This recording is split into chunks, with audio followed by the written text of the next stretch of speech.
Okay. Okay, there you go.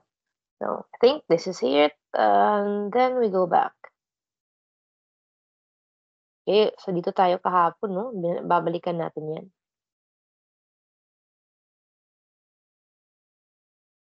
Nakakainis naka-Tagalog. Naka-Tagalog yun minsan hindi ko maintindihan yung sinasabi ng program, naka-Tagalog yung mga process, eh. Pero minsan nagko-Konyo naman 'to. Kaya tagalin mo natin 'tong box ni Minasan, ha, 'yan.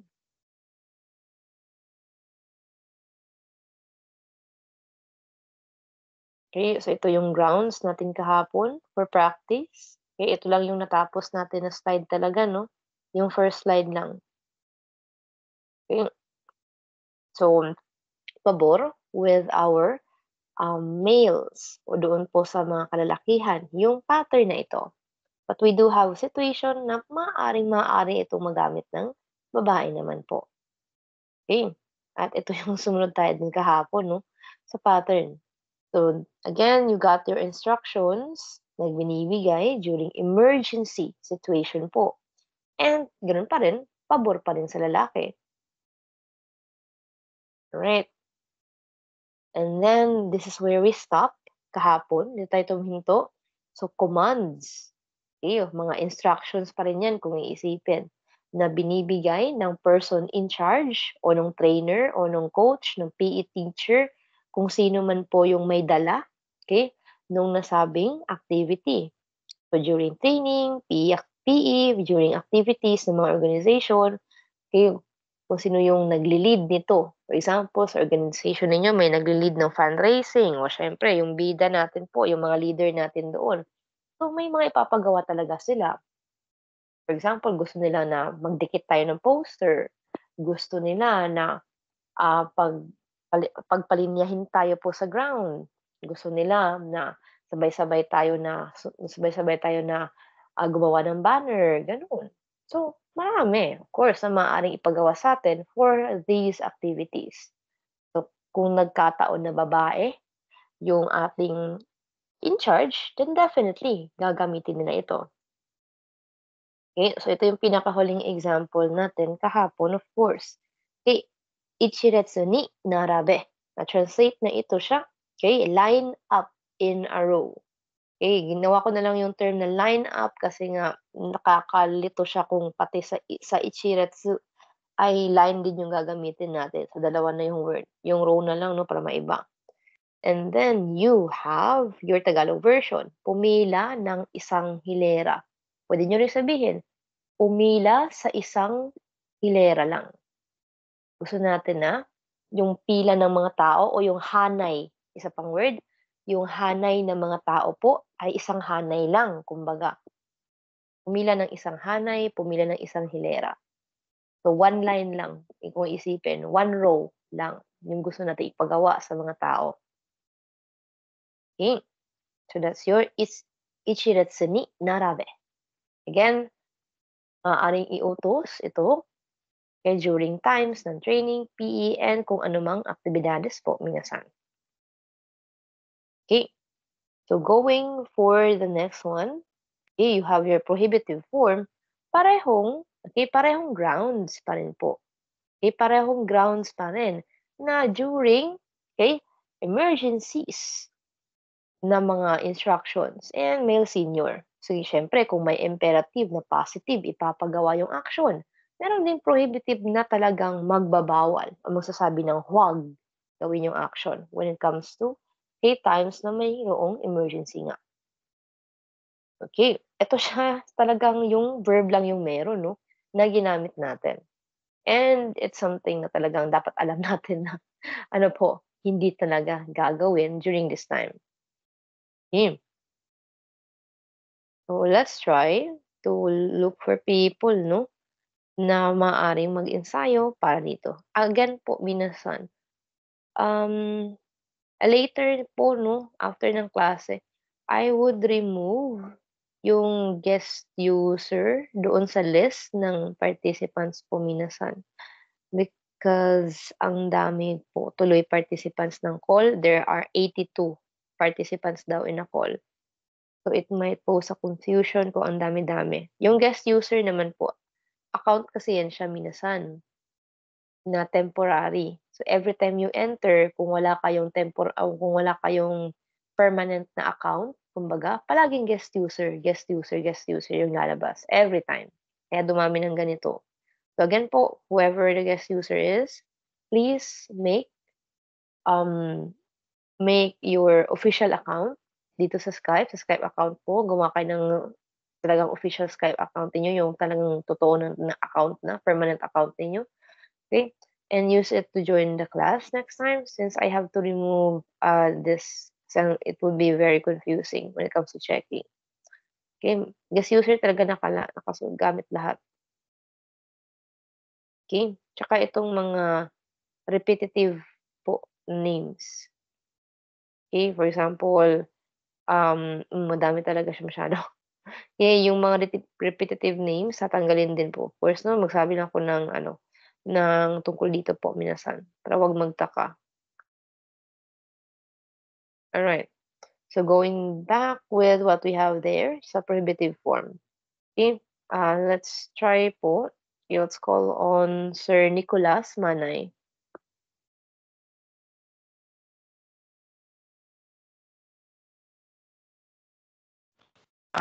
Yes po, Sensei. Okay, try the first example. Try to read it and then translate.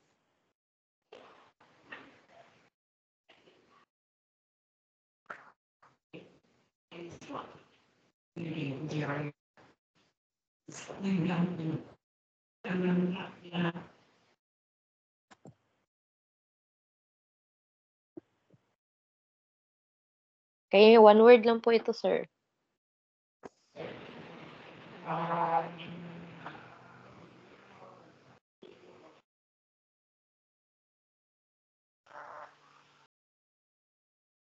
Nigiruna.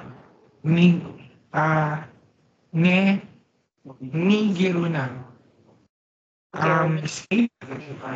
Uh, Lumabas. Hmm? For example, nasunog yung building or so, Nigiruna. Lumabas. Ka, Again, ano ayun. nga ibig sabihin natin ng prohibitive, sir, 'pag sinabing prohibitive? I'm sorry. Nigiruna. Nigiruna. Um, Prohibit meaning pinagbabawal. So, pinagbabawal lumabas. Prohibit. So, halimbawa, may nag, nag, uh, uh, going yung uh, klase ninyo. So, nigiro na. So, prohibit kayo na lumabas while ongoing yung class. Parang ganun, Sensei. Ano bang ibig sabihin ng 'di ba dictionary form ito? Again, minasan tapos na natin 'tong gawin last week. 'Di ba? Dictionary form ito na may nakadugtong lang na. Para dun sa ano po, pampa-negative niya, right? Again po, tapos na ito last Sorry. week. Okay? Last week pa po ito.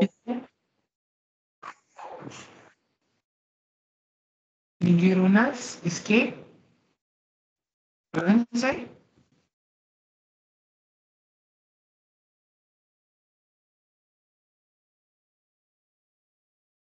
Tumakbo? Nigiro. Um, Nakalimutan ko ba, Sensei? Sorry.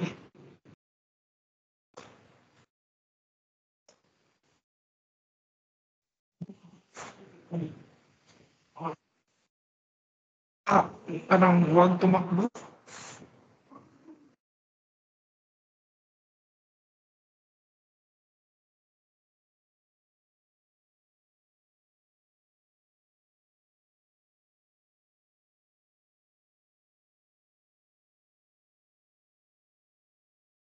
Sensei?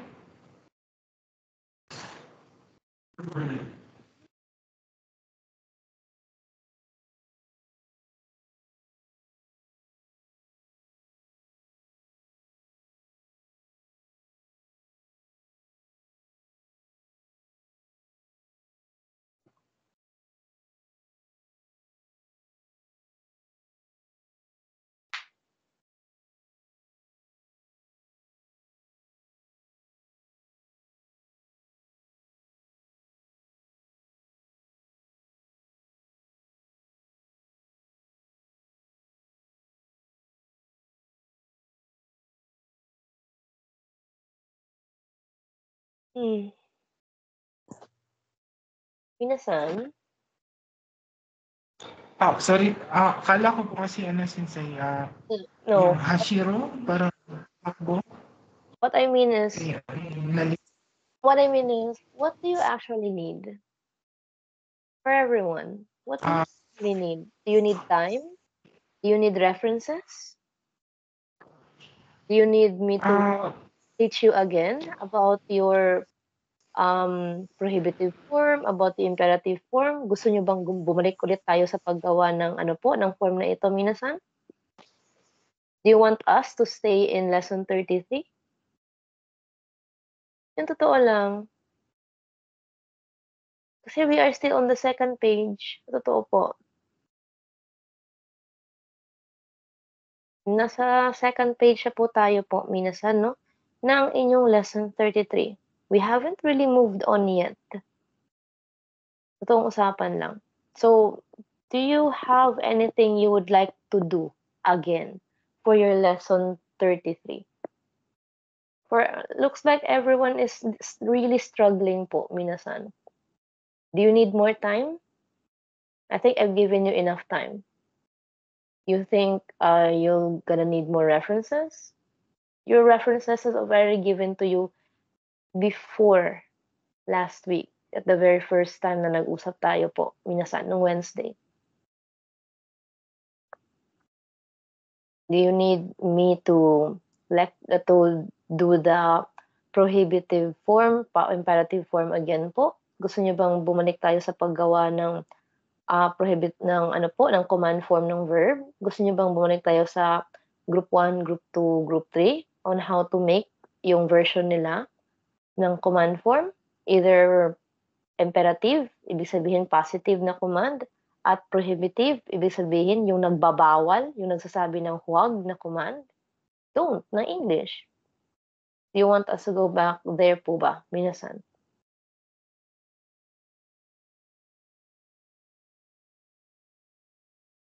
Because everyone seems to be really struggling.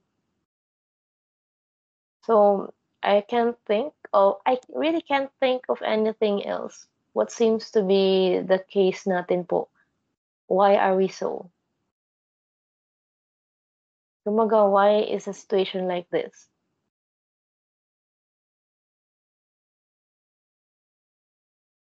Like I said, these examples were not supposedly new. Bakit ko nasabing hindi naman bago yung example natin? Kasi matagal na itong binigay po sa inyo ahead of time. Last week, Wednesday. So you got Thursday, Friday, Saturday, Sunday, Monday, and today, before yung start ng klase. So, that's how long of a time there is na dumaan po, especially yung weekends, no? 2 whole days yun. At nag-remind naman tayo regarding that. So, we need to hear you guys. What seems to be the case? Please voice out po since like I said, no, I really can't put my two thoughts into this one. Siyempre, kayo yung ano kayo yung gumagawa ng practice. Okay, binigay na sa inyo lahat po na maaaring ibigay, but seems like they're still lacking about it. Parang may kulang pa rin. Ano ba yun? Magsabi na lang po para hindi tayo naghuhulaan.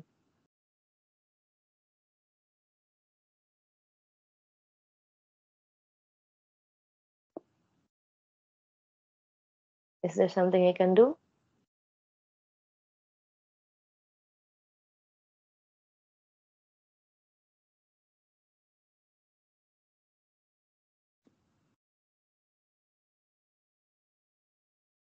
Kasi po minsan, if you think about it, sayang yung time kung hindi natin matumbok exactly where should we put more. More time? More practice? More examples? So, magsabi na lang po kayo po. Ano po bang kailangan natin po, minasan? What else do we need? Kumbaga, para yun nga, di tayo naghuhulaan. Mabigay ko sa inyo kung ano man yung kailangan ninyo. if I could do so. Kung kaya ko naman siyang gawin po. Gusto niyo bang umulit tayo sa inyong command form for both imperative and prohibitive? Just tell me. Para i-lecture natin ulit. We'll spend another session na yan ulit yung gagawin natin. Of course, it's a given po, minasan, that you have to review. But if you can't do it, let's do it here.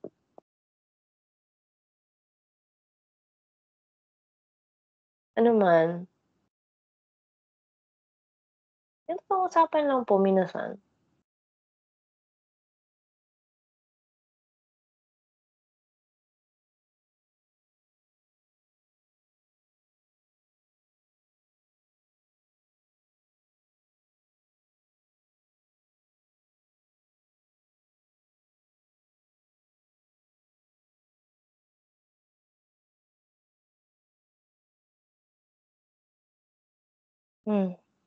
If you're not gonna respond po, then I won't know how to respond.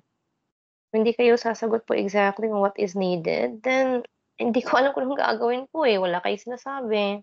You need to tell po, communication is the key. What should there be is, ano bang meron na dapat nandito?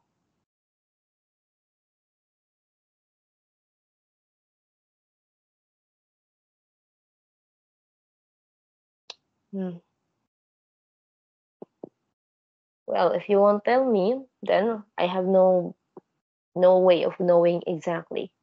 Minasan, yun lang yun. Huwag niyo sasabihin, hindi ko talaga malalaman yan, eh. Anyway, we got 2 persons na nagbigay ng kanilang sagot, and that's exactly what we need for the translation here. So it's from Miss Karen. Okay? Okay, sabi niya, huwag tumakbo.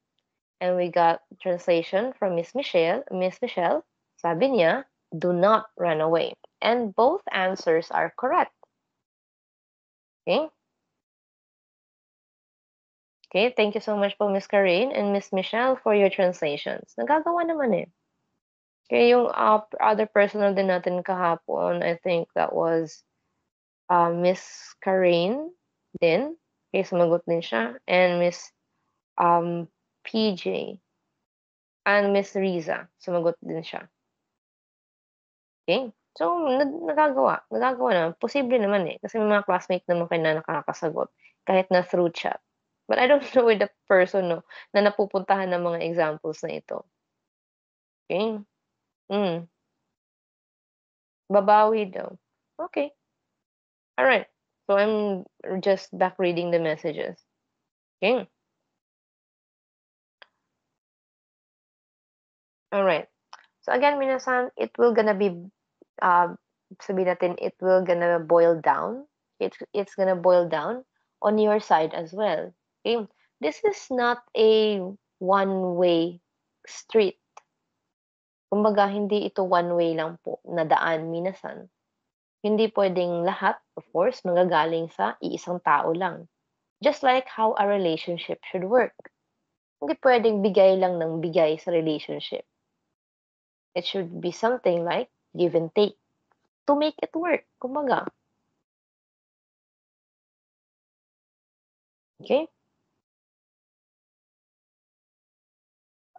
So, I gave everything that I could.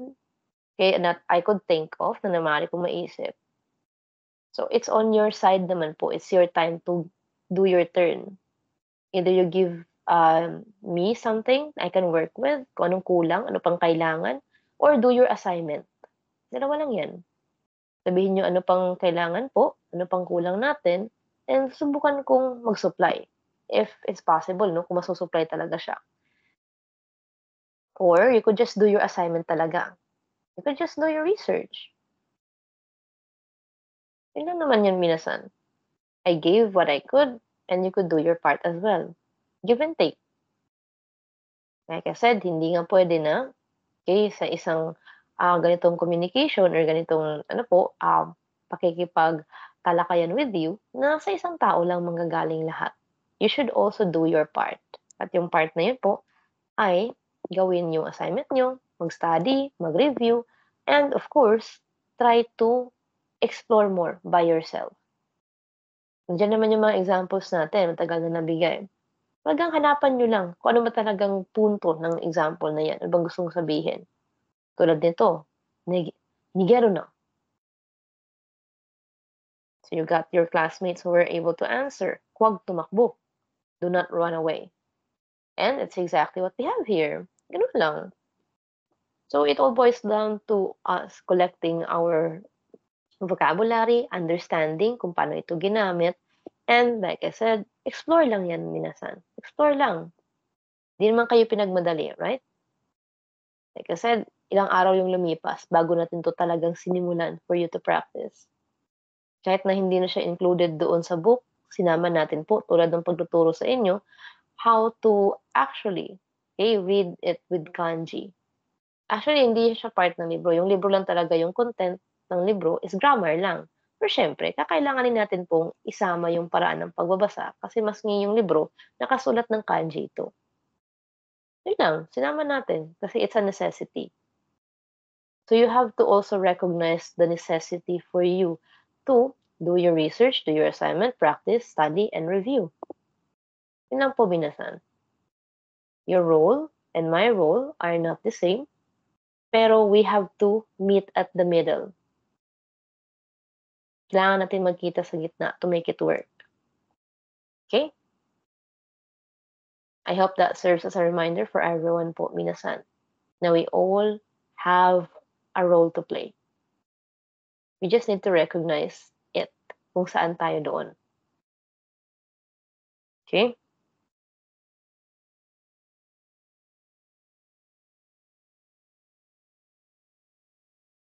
Again, that's your assignment po minasan.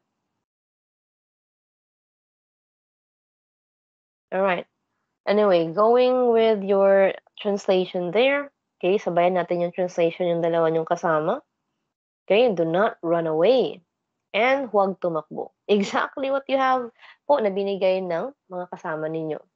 Okay, and that's namely Miss Michelle and Miss Karen. So yun na po, yung nigero na natin, no, para sa inyong instructions during emergency na binibigay nga naman ng mga male seniors natin. Again po, minasan, okay, it's your side, okay, to look for the words po and list it down. Trabaho po ninyo yan para makabuild kayo ng vocabulary. Okay? And then you have, again, your commands during training, PE, and activities, etc. Again po, minasan, okay, we cannot give you the word one by one. You have to do it for yourself para meron kayong sarili ninyong lista ng vocabulary. Yun nga yung assignment po ninyo, minasan. Write your kanji, sulat nyo kung anong nahanap nyo, anong na-research nyo. May numbering naman yan. Again po, okay, to be perfectly honest, I will not give you a list. You have to make it for yourself. Kailangan kayo po mismo yung gumawa ng list of words ninyo. Kasi yun nga yung assignment ninyo, no, minasan, per lesson. Okay? Spoon feeding ang magaganap po, minasan. Kung pati yan, manggagaling pa sa akin. Ano na lang gagawin natin po, no? Para sa actual na practice, if you can't do it for yourself.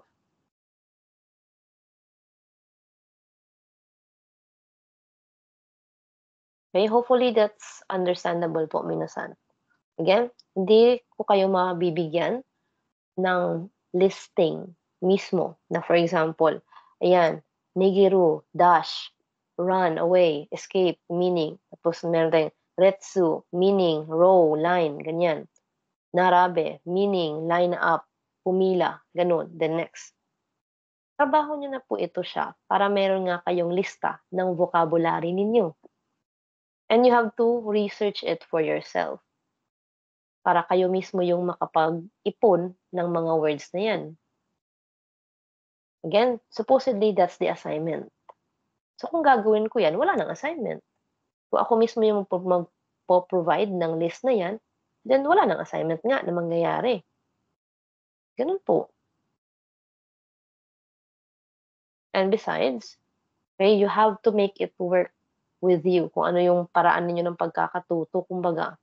Would you like to list it down na parang nakasulat ng sentence? Would you like to write it down na naka-bullet, kumbaga? Would you like to write it down together with kanji? Or nakahiragana lang or naka-alphabet na basa? Anong style niyo? Kayo yung nakakaalam nun. So, yung ganun po, minasan ba, collect it yourself. Because that's the assignment mismo. Okay? I hope that makes it clear. Okay, continuation natin po. Alright? So, if you do your assignment, meron kayong lista, may sarili kayong copy, in other words. Okay, going back, okay, you got your commands pa rin under the same, bullet natin minasan, under the same situation.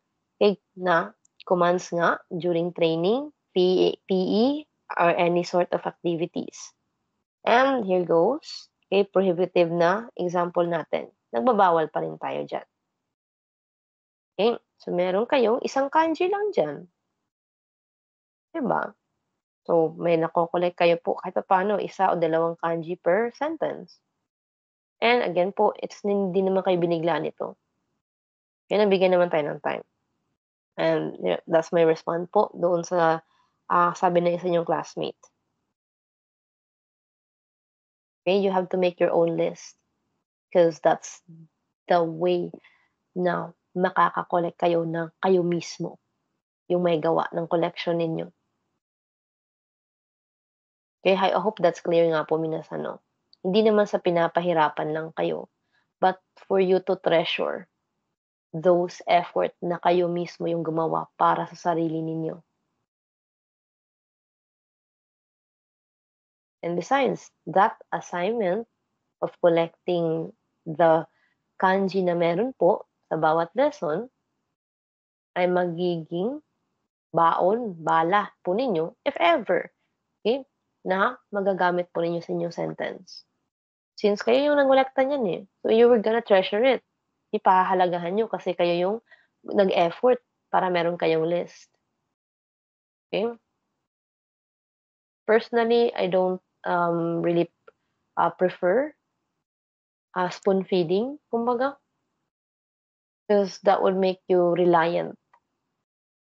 At masasanay kayo niyan po minasan. It's not a very good thing na masanay kayo on something. You have to do it for yourself. Adults naman tayo eh. Anyway. Right, nag-raise ng hand si Miss Gemma Atabelo. Okay, let's try with Miss Gemma po.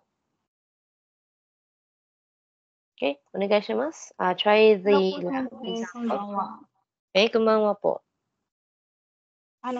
Tunari no hito ni Shabero na.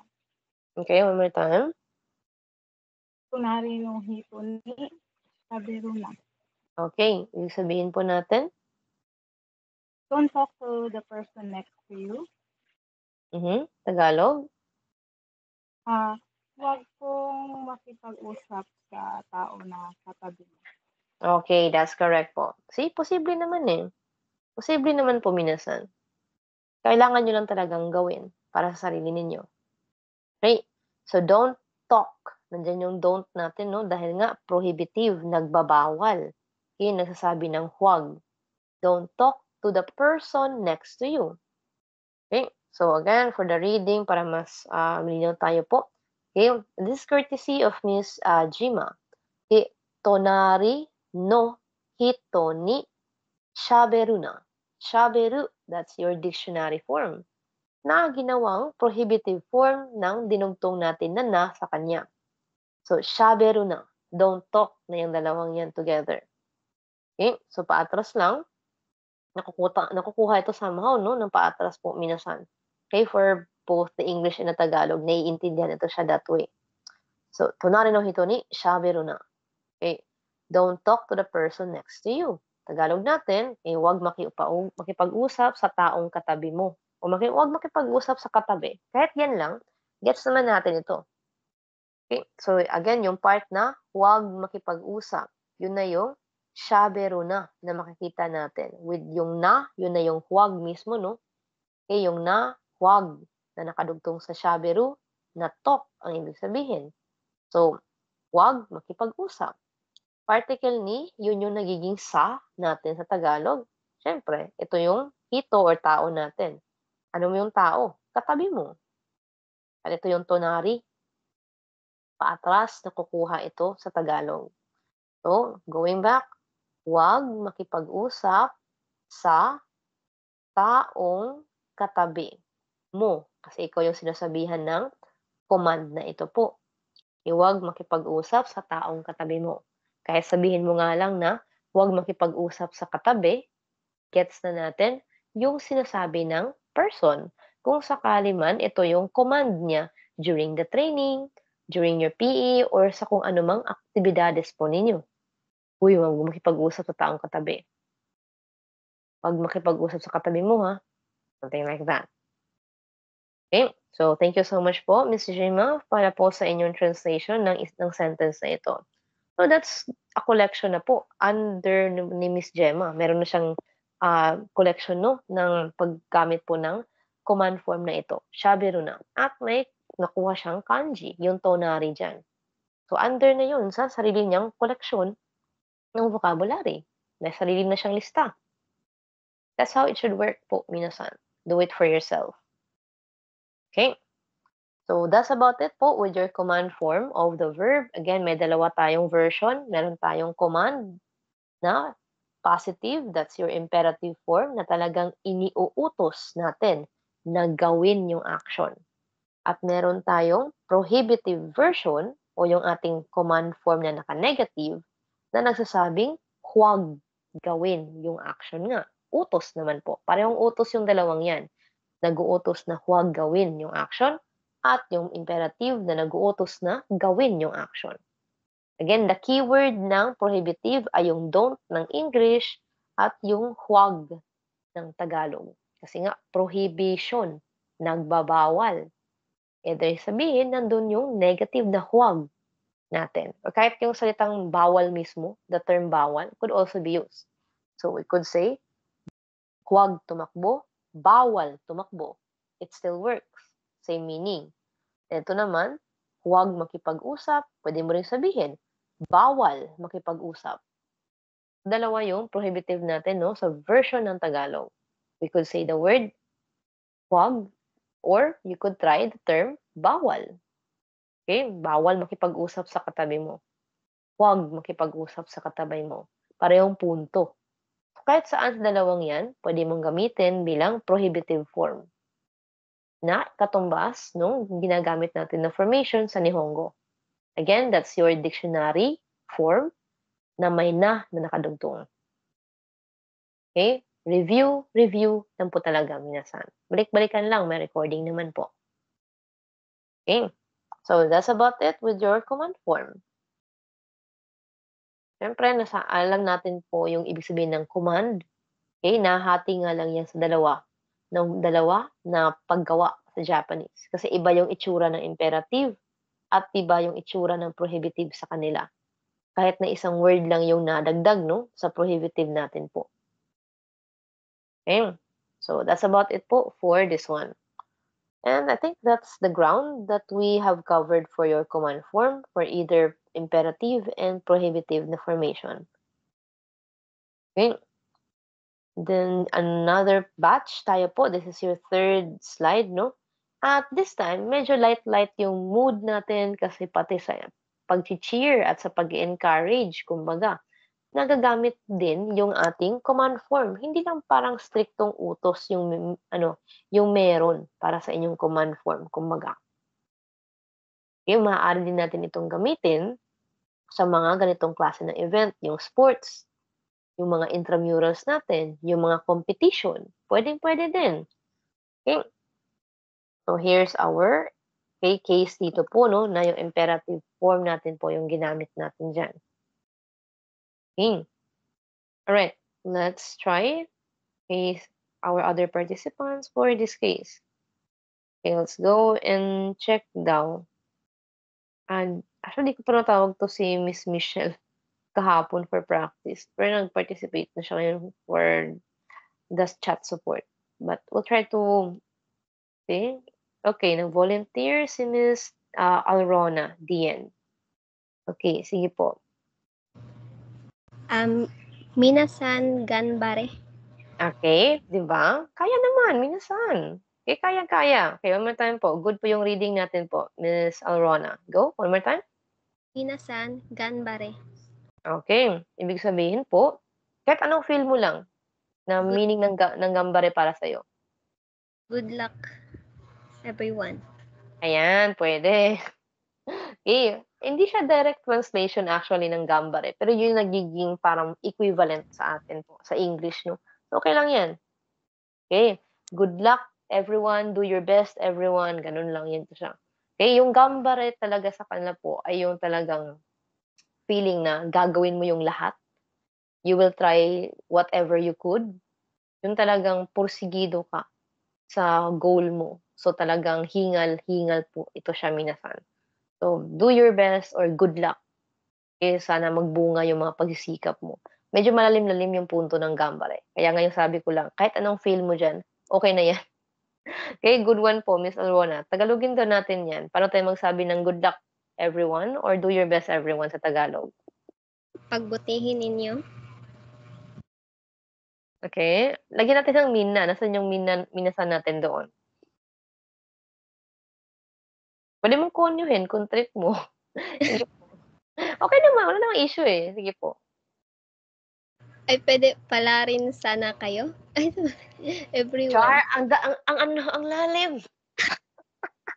Pero 'di ba nga naman, yun lang po minasan eh. Just try. Ito yung ibig ko sabihin na mag-explore kayo. Explore minasan. Okay, again po, going back with Miss Alrona. Tagalogin natin, we have, Pala rin sana kayo. lagyan mo ng minasan, yung minasan na lang yung kulang. Ano 'to sa Tagalog? Kahit anong version siguro ng minasan natin. Paano mo sasabihin yung minasan kung Tagalog ito? Pagpala rin sana kayong lahat. Ayan, that's it. Yung lahat natin, yun na yung minasan. Okay, pala rin sana kayong lahat. Okay, gawin yung mga kaya nyo. Minasan, gano'n. So, mga kasama, isa pang term natin 'no, mga kasama po. Okay, gawin niyo sana ang lahat po mga kasama or yung sabi nga, palarin sana kayo mga kasama, palarin sana kayong lahat. Yeah, there you go. Yung good luck kasi palarin, 'di ba? So, there you go po para sa inyong minasan ganbare na expression. Okay, so explore tayo po minasan. Okay, hindi naman always one is to one or word per word 'no, yung translation. Talagang depende sa kung ano yung talagang totoong mensahe na ipaparating natin. Tulad nito, gambare. Eh, porsigido. Let's try our best. Gawin natin lahat ng makakaya natin. Sana pala rin tayo. Good luck sa ating lahat sa paggawa ng kung ano yung maaari nating magawa for the situation. So, kung games ito, gawin nyo lahat na makakaya nyo. Isa pang word natin, no? Gawin nyo lahat na makakaya nyo. Good luck sa inyo. Okay? All the best. Yung mga expression na yan is similar to your gambare sa Japanese. Okay, thank you so much po, Miss Alrona. Nice work. Okay, so meron na siyang dalawang collection. Meron siyang minasan at meron siyang gambare na nalista. Okay, para sa kanyang pagpa-practice. Okay, thank you so much. Okay, gawin natin yung version naman ng Tagalog. Like I said, maraming tayong pwedeng maging equivalent ng pagsasabi ng ganito sa Japanese. Kaya ninyo yan. Okay, sana pala rin kayo. Gawin nyo lahat ng makakaya nyo, minasan. Gawin nyo lahat ng makakaya nyo mga kasama. Okay, so hindi fix yan po, minasan. Okay. So again, this is courtesy of Miss Alrona Diane para po sa ating minasan gambare na example. So definitely, okay, walang gender po kung mag-cheer tayo o mag-encourage tayo po ng mga kasamahan natin, ng mga ka-teammate natin, ng mga classmates, ng mga batchmates siguro din. Okay, mga kalahi natin, kalahi yung term. Yung mga kababayan natin po na sumasali ng mga malalaking paligsahan tulad ng Olympics. So nitong kamakailan lang, we have Carlos Yulo na nakadalawang ginto sa Olympics. Ganyan ba? So, hindi man nila po marinig yung pag-cheer natin. Hindi man nila po sabihin na malalaman na kahit papaano sumusuporta tayo po sa kanilang goals doon sa sports na yun, sa paligsahan na yun. Pero we could do it in the sense of spirit po. Kaya mo yan, Carlos. Galing-galing mo eh. Pero syempre, tayo lang yung nakakaalam na we cheered for him, no? Not exactly telling the person with that one. But still, the idea is there, minasan. Support lang. Okay? Encouragement nga. So, mas maganda ito sana kung makakarating sa person, of course, yung pag-cheer at yung pagsuporta natin. But that's besides the point. Again, your gambare o yung imperative form natin na example dyan ay isang form na encouragement para po doon sa tao. Parang suporta sa kanila. Same thought. Now, we're going for your second case dito, no? Okay, you got, last na ito siya. Okay, for signs and slogans. So, wala din polite-polite. Wala na yung bait-baitan na mass form. Pagdating sa signages nila dito po. Okay, so for signs and slogans, so yung nakikita nating mga naka-post doon sa labas ng mga building. For example, do not enter. Yan, automatic, do not enter yung makikita natin. Wala na tayong mga rinig po na, would you be so kind as not entering the room? Walang ganun. Okay, diretso lang yung mensahe, do not enter. Kasi nga, bawal eh. Kung sakali man. Or kung makikita nyo doon, one way. So, ibig sabihin, okay, hindi pwedeng dalawang sasakyan nung nandoon. Of course na, on both sides. May papunta, may pabalik. Hindi pwede, one way nga lang, no? So, pang isang daan lang. Yung nasabing road. One-way street. Makikita natin dyan, one way lang talaga nakasulat. So, ganyan minasan yung ibig natin sabihin na for signs and slogans, talagang direct to the point yung nakasulat doon. Wala nang kieme-kieme. Okay, signages po. Tulad din po ng pagsabi na, tawag dyan, bawal ang bike dito. Na-experience ko din dito na dumaan ako sa isang highway nila na wala na yung bike lane. Late ko na napansin na wala na yung bike lane. Meron kasing bike lane dito na talagang reserve at pwedeng-pwede dumaan yung bicycle kahit nasa highway ka. Pero may ibang mga highway din na wala itong bike lane na ito kasi para ito sa mga fast-moving vehicles, mga heavy equipment, ganyan, na mga vehicles. So, bawal dumaan yung mga motorsiklo, bawal dumaan yung bike. Kasi hindi ko to napansin. May isang concerned Japanese citizen na hinawakan yung bag ko. Naka-stoplight kasi kami doon. Tapos sinabihan niya ako na, bawal pumasok dyan.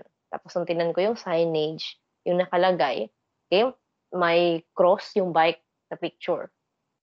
So kahit yan lang, maiintindihan mo na yung command na bawal nga yung bike doon sa nasabing daan.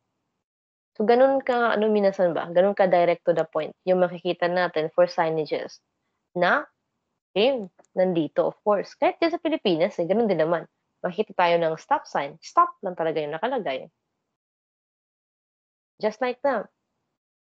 Yung stop natin na word, verb yan siya, right? So, yung intindi natin kapag nakalagay ito sa isang sign, talagang inuutusan kang huminto. Yung slow down din. Okay, slow down. Slow down to 25 kilometers per hour na takbo. So, inuutusan ka rin ng signage na yun na i-drop mo yung speed mo ng 25 kilometers per hour. So, hindi ka na kailangan pong, please drop your speed to 25 kilometers per hour. Would you be so kind as to decrease the speed of your vehicle 25 kilometers per hour? Hindi kayo makakita ng signages na ganun ka-polite. Kahit saan kayo pumunta, talagang direct to the point. Okay, so that's what we meant there for signs and slogans. Now, here we got your example po. Di naman sa pagiging harsh, yung punto ng paggamit nila ng command form, talagang direct to the point lang para walang masyadong lito sa gustong sabihin talaga. Okay. So, isang word lang po ito po para sa inyong pagpa-practice. Okay, volunteer natin si Miss Lyel. Sige po, onegaishimasu. Tumare. Okay, again, yung reading natin po ay? Tumare. Okay, that's correct. Okay, ano pa ibig sabihin nun? Stop po. Okay, that's correct. Yun lang, one word, stop. So, inuutusan kang huminto. inuutusan kang tumigil.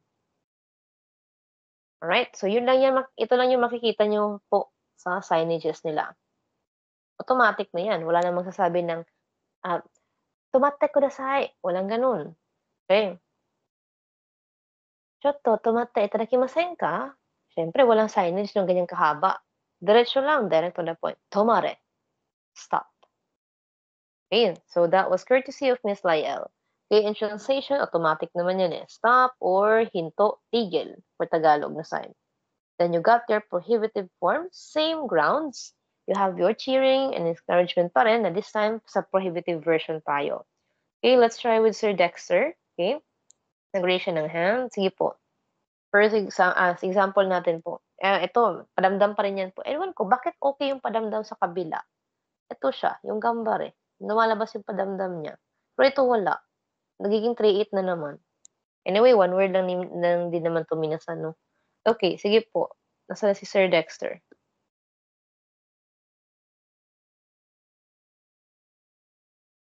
Hello, Sir Dexter? You may read now. Sensei. Mhm. Pakiruna. Mhm. Pakiruna. That's To correct. defeat. Hmm? Again, sir? To defeat. Again, sir, anong ibig sabihin ng prohibitive nga?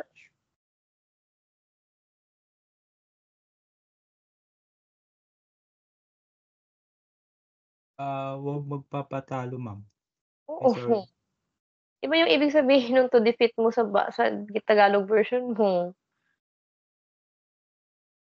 Okay, let's try to, restart. Again, ano ito sa English po, if you're going to say that? Yung Tagalog mo okay naman, so Englishin mo na lang yung Tagalog mo. Sige.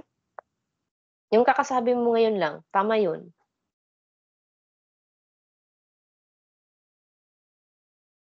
Hello, sir? Hello po. Open your mic. Sige po. Makiruna, ibig sabihin? Pakiruna is natalo po. Again, yung Tagalog mo ay? Natalo. Sinabi mo na 'to kanina, sir. Again po, minasan, 'pag sinabi nating prohibitive, anong ibig sabihin ng prohibitive? Ano yung dinadagdag natin na word? Again, minasan. Wag magpatalo po. Okay. Again po, 'pag prohibit, narinig naman siguro natin ito po sa atin sa Pilipinas, no, ng mga words na 'yan. Prohibitive. Okay, prohibitive. 'Pag sinabing prohibitive, may dinadagdag tayong word. Okay. Okay po. Hindi 'to nawawala always. Kanina pa ito sa example natin, should I say kagabi pa pala. Kagabi pa po ito natin dinadagdag sa example at nung nakaraang linggo pa, minasan. Nung in-introduce natin sa inyo yung prohibitive form mismo ng inyong verb. Okay? Again po, look at the screen. Tingin po sa screen, minasan. Okay, nandiyan naman po yung mga example, no? May dalawang translation for both English and Tagalog. Kahit yung Tagalog na lang yung kopyahin ninyo diyan, kung hindi kayo hiyang sa English. Or you can screenshot. Puwede naman kayo mag-screenshot, Okay, at yun na yung pag-aralan, pag-reviewhan natin as we go on. Kasi connected yung mga lessons sa isa't isa. Strategy lang po, minasan. Okay, you have your resources. Okay, pinag-assignment kayo para meron kayong list and meron kayong copy nito na naka-black slides nga lang. Now that we are on the lecture, mayroong recording na meron po yung kumpletong set. Okay, so yun lang. Kaya yan. Okay, kailangan lang talagang gawan ng paraan. Okay, kung gusto, maraming paraan para magawa po ang isang bagay. Kung hindi kayo nakapag-screenshot, you can say it na, ma'am, hindi ko po na-screenshot yung previous na slide. Pwede bumalik? Pwede. Screenshot lang naman yan eh.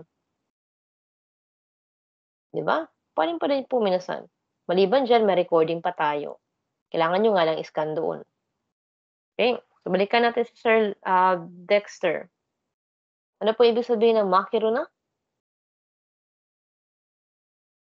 Makiro na, huwag magpatalo po. Hmm. Yung English, what do you think yung English po ng wag magpatalo? Not to defeat. Okay, good try, sir. Good try. Okay, yung English natin diyan, don't lose. Okay? Makiru, if you look for it, okay, dictionary form kasi yan, of course, minasan. Kung hahanapin niyo yung dictionary po natin, that's makiru, no?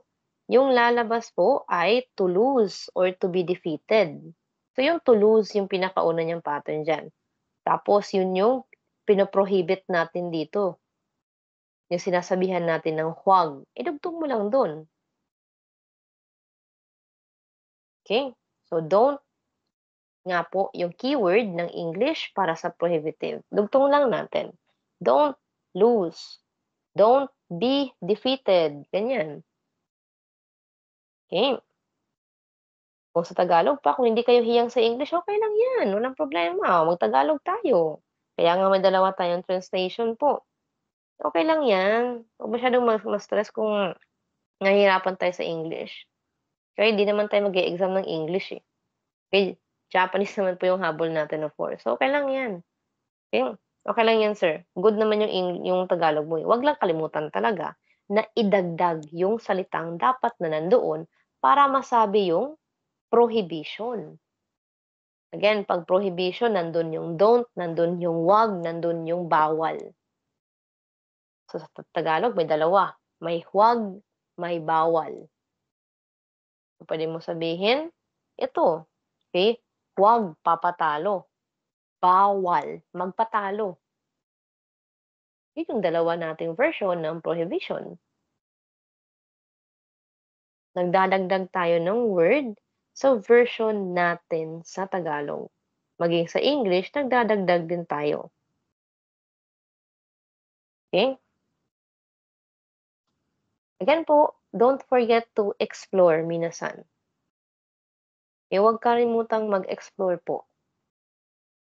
It's part of our journey in anything na sinusubukan nating matutunan. Yung paggamit ng cellphone po dati, hindi naman lahat tayo natuto agad gumamit ng touchscreen, no? Okay? Pero nag-explore tayo na, posible pala to. Ay, may screenshot function yung cellphone ko. Ay, may recording din. Ay, pwede pala ako mag-download. Yung ganun ba? 'Di ba? So, ang mga lumang cellphone, yung Nokia natin, ay inabutan ko pa yan. Yung Nokia po, syempre may keypad yan. Nung dumating yung mga touchscreen, maraming naengganyo sa atin. Pero in-explore natin yung options na meron. Kasi bago. Parang ganito lang din yung gagawin niyo po. Mag-explore lang din kayo. Meron naman kayong mga references. Okay? Buksan nyo lang yun. Explore ninyo yung mga possibility at pilian nyo kung saan doon yung pinaka-swak. Yung pinaka, parang maganda pakinggan 'to, parang tugma siya, parang sakto siya. Okey, subukan ko daw ito, be. Yung gano'n ba? Ayun, open your doors to possibility. Open your notebooks to practice. Open your applications para makapag-collect kayo ng kung anong dapat niyong i-collect ng vocabulary diyan. Try practicing, drawing yung kanji ninyo sa Kanji Lookup. Yung gano'n na klase ng exploration po minasan.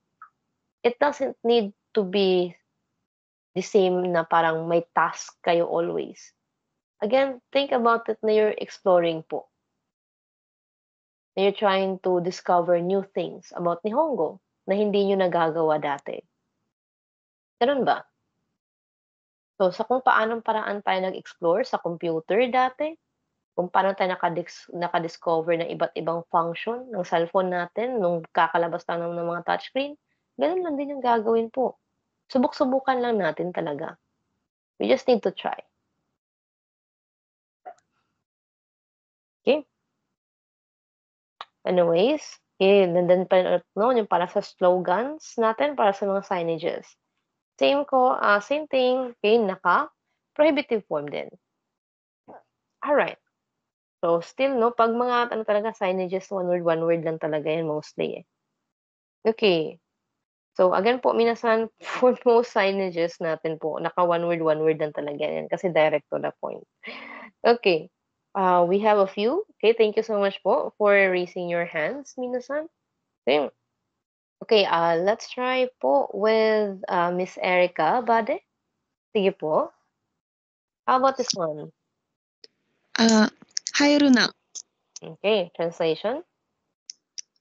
don't enter Ayan, mabilis lang na usapan. Don't enter. Okay. Okay, Tagalogin natin yung do not enter na yan. You say?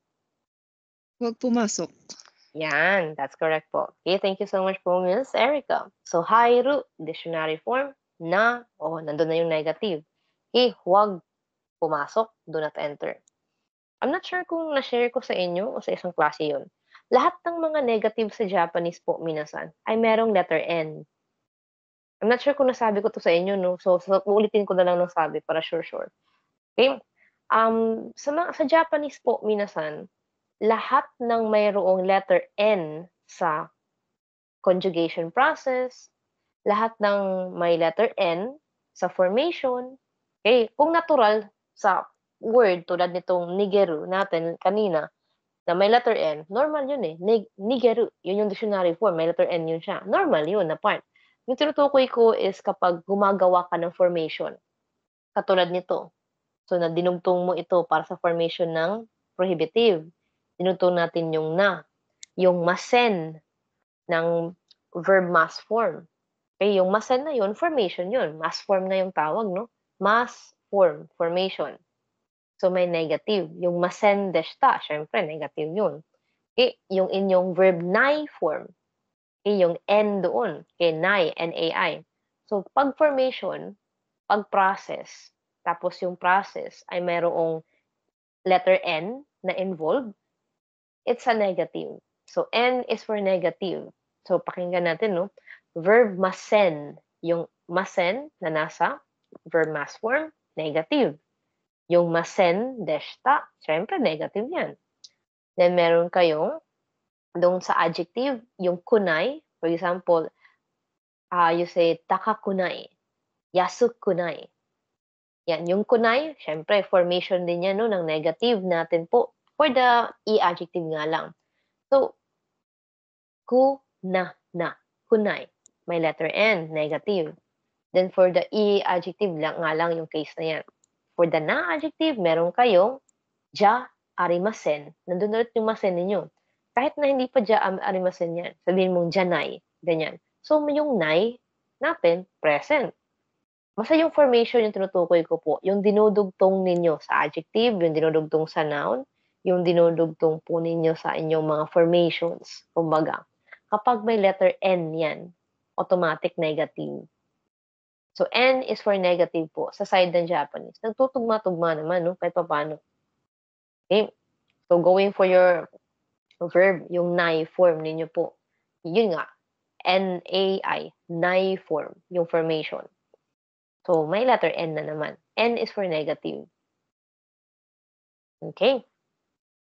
So, now you have your prohibitive form o yung ating tinatawag po na pagsasabi ng don't, yung pagsasabi ng huwag or bawal sa ating Tagalog.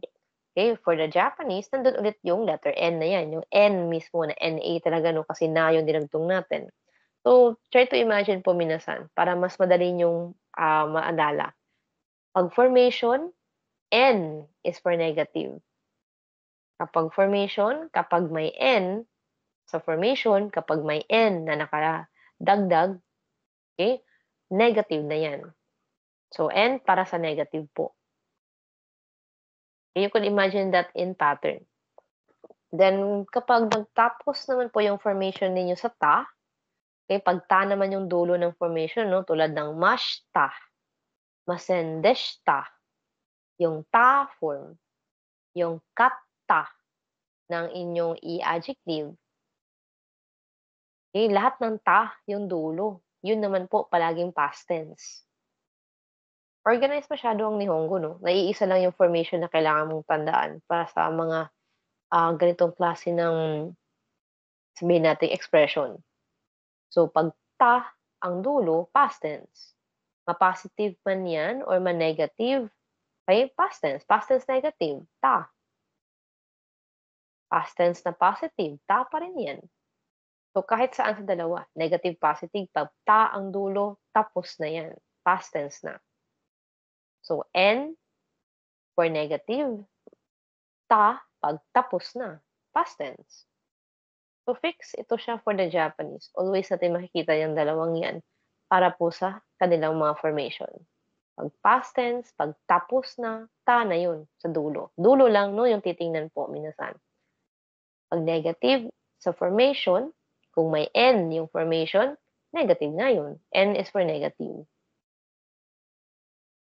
Okay? So, that's your cases po so far for your Japanese. Fix naman siya. Unlike your English na nag-iiba-iba yung formation, no? Para sa past tense. Then we have some parts ng English na hindi siya always fit sa version ng Japanese naman. Sinasabayan din ito kahit paano ng Tagalog natin. Okay? So, okay lang yan. Alright, so yun yung pinaka-masabi natin, no, regarding with your patterns po. Okay? Sa formation. Ang dami yung pattern dito sa inyong N4 level. Kailangan nyo lang i-narrow down yung possibility po ng formation para pag nakita nyo yun, automatic alam nyo kung ano siya. Okay? So anyway, this is going to be the last part ng inyong command form para sa verb. Imperative, iniuutos na gawin yung action. And we have your last situation here. Okay, yung last pair natin. Okay, kapag mag-cheer tayo, pag mag-encourage, pag magbibigay ng suporta sa mga competition, sa mga events, sa entrance, sa kung anumang laro. Okay, we have your imperative form. Maliban dyan, okay, makikita din natin po ang command form ng verb para po sa mga signages at sa mga slogan. Madalas makikita natin to sa daan. Okay, sa yung mga road signs natin po, of course, minasan, you're going to see it there. At direct to the point. So, command form yung nakasulat. Okay, so again, this is for both cheering and encouragement sa isang event. Pwedeng mag-imperative, pwedeng mag-prohibitive. Same thing din sa inyong signs and slogans. Pwedeng mag-utos sa inyo na gawin yung action tulad ng pagpapahinto. At pwedeng magsabi din na sa inyo na huwag gawin yung action tulad ng pagsabi ng huwag pumasok. So these are just a few of them po for this point. Pero lahat ng yan, no, patungkol po sa pag-uutos. And very specific po ito sa Japanese. Kumaga yung word natin na tigil, root word naman sana yan eh. Yung term natin na pumasok, past tense yan. Past tense, pumasok. Present tense, pumapasok. Future tense, papasok. Pero yung gamit natin dito, pumasok talaga na past tense. Kahit na sinabi natin huwag. So, there are some things na we need to reconsider po para mapakinggan ng maigi at magamit ito exactly. Okay. So, yun lang po minasan. Again, sa Japanese, yung form is very specific. But we have some adjustment for both English and Tagalog para mas maparating ito po sa taong kinakausap natin. Okay, so I think that's about it. Okay, sa mga gusto mag-screenshot nito, you can screenshot or kung gusto nyo balikan yung previous slide, we can go back to it as well. Since hindi natin ito natapos na kahapon, no? Yung previous slide natin. Okay, this one.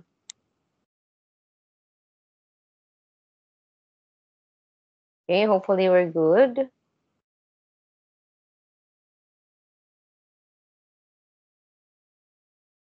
Okay,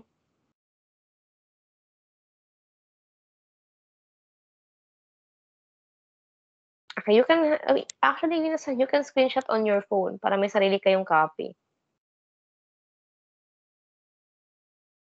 Yung nasa screenshot kasi dito is, of course, napupunta sa GC natin. But if you want to save your own copy po, then go ahead. Okay? I think meron na tayong copy nito. Okay, there we go.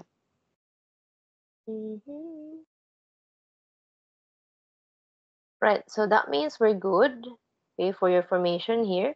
Okay, tapos na yung ating paggamit ng command form. Dami nating naging cases or situation with the command form. Pero madalas itong pabor sa male gender po, minasan. There are just a few instances kung saan, okay, kung saan po, nagagamit din ito ng mga females natin. Tulad nung pag-cheer, tulad din po nung kapag nasa in charge po sila na situation. Okay, sila yung nagdadala ng training and so on po para sa case natin. Okay, so next up, we got your word to kaite arimas. So, eto siya, okay, yung ginagawa nila dito, no, maru yung ginagawa nila dyan. Circle, circle. Okay, that's maru. Supposedly, pero oo lang talaga yan eh. Okay? So, yung maru dito po, o yung circle, na binigay natin dyan, ito na yung word na nakasulat po. Kasi English kasi ito na translation eh. Ang awkward pakinggan. There is words written. So, para siyang sentence tuloy. Tsaka rong grammar pa kasi words na po, pero is yung gamit. Okay. So, again po, yung nakikita natin po na tatlong bilog-bilog dito, okay, yun actually yung tinutukoy natin na words. So, mayroong mga words na nakasulat. This is kaite, okay, from kakimas, na to write ang ibig sabihin po. Okay? So, words. Kung ano man yung words na yun, to kaite arimas. So, tulad po ng mga signages. For example, may nag-iwan ng note. Ganyan. So, yung note doon, okay, yun na yung kaite arimas. At yung content ng note, kung ano yung mga salitang nandoon, syempre, yun yung words na tinutukoy natin dito, kumbaga. Okay? So, again, yung words ay yung mga salitang nakasulat sa notebook, sa memo, sa stick notes, yan natin, sa blackboard, yan po. Then, you got your verb, kaite arimas. So, kung gusto mag-English, sundan nyo lang to. There is, tapos sabihin natin, ang nakalagay is Merry Christmas, ganun. There is Merry Christmas, yung words na sinulat, written. Sabihin natin sa blackboard na kasulat yan. There is, quotation, Merry Christmas, written on the board. Kung Tagalogin natin yan, may nakasulat, okay, na Merry Christmas sa blackboard. So, itong arimas natin po sa Tagalog, ito yung may actually natin. Ito ay galing sa inyong lesson 9 at lesson 10 noong N5. Okay? So, N5 pa lang, present na yung arimas natin po. To exist ito doon. Pero sa Tagalog natin, ito yung may o mayroon sa Tagalog. Siyempre, yung may natin, galing sa salitang mayroon, of course. Okay? So, yang arimas na yan, this time, ay nakadugtong sa ating verb na kaite. Dati din, sa lesson ng N5, yung meron natin dun is imas eh. Okay? Verb te form imas. Lesson ito nung N5 po. Lesson 14, lesson 15, at lesson 16. Okay, puro te form tayo ng mga lesson na yan. Pero specifically, lesson 14 and 15, yung meron ng kaite arimas o te form, not kaite arimas. Verb te form imas. So, kaite imas yung nandoon. Tabete imas yung nandoon. Okay?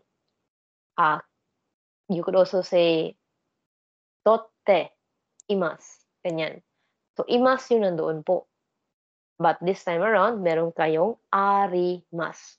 So, pwede pala yung dalawa na nakadugtong sa parehong formation ng verb. So, verb te form imas, lesson 14, lesson 15 ng N5. This time, meron kayong verb te form. Yung te form specific to kaite. So, walang ibang ginagamit po na te form, kundi itong kaite. And then, dinugtong yung arimas natin. Okay? So, again, yung version natin, no? There is, tapos sabihin natin yung words, ay Merry Christmas. So, there is, quotation, Merry Christmas written on the board. Tagalogin natin.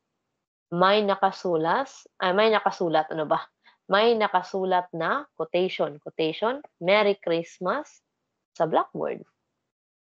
So, sinasabi natin kung ano yung nilalaman, kung ano yung nakasulat ng mga salita po sa isang surface. So, kung nakasulat yan sa papel, di sa papel nakasulat. Kung nakasulat sa sticky notes, okay, sa sticky notes. Kung nakasulat sa karton, okay, sa karton natin nakita yung mga salitang yun na nakasulat nga siya. So, parang nire-report natin po kung ano yung nakasulat doon. Okay. Again, you have your pattern dyan kung paano ito sundan sa translation. Ngayon, gamitin na lang natin po ito sa example. Again, sundan lang po yung pattern, no?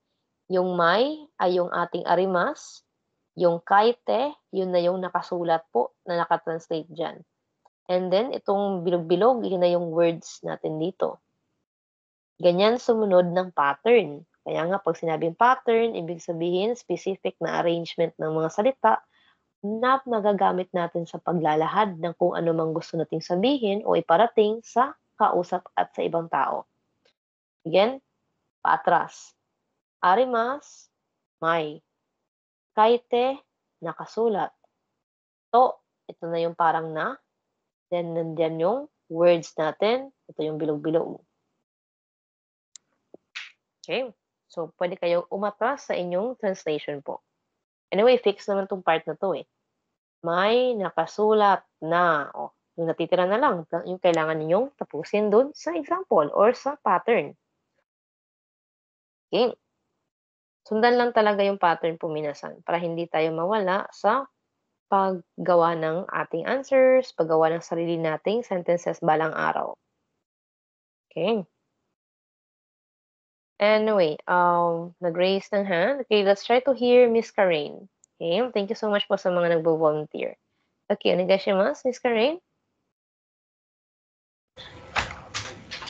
Aray ko. Wala, hindi nagpindot. Narinig po kayo, we're good.